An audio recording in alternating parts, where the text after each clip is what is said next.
Jour de livraison pour la station-service de Smarve. Volume de la commande, 3000 litres de gasoil, 1000 litres de sans-plomb.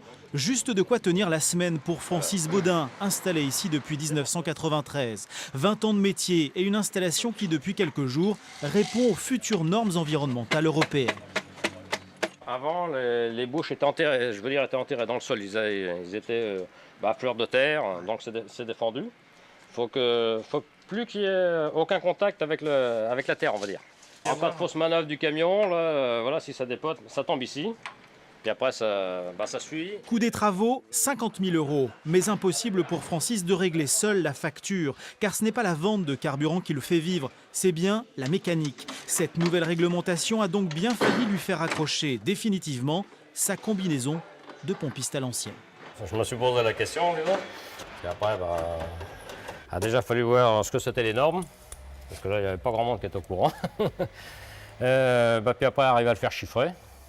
Puis voir avec le comptable et puis savoir ce qu'on pouvait faire avec. La solution, Francis l'a trouvée de l'autre côté de la rue. C'est la commune, déjà propriétaire des murs, qui a réglé 40 % du montant des travaux. Car ici, on tient absolument à conserver sa station-service, un commerce aussi important qu'une boulangerie. C'est un effort important, mais qui est aussi une volonté politique, mais locale, de s'apporter un service à sa population, à ses habitants. Il faut savoir que Smarve est à 8 km de la plus proche station, d'un côté sur Poitiers ou l'autre côté sur la ville de Duclin.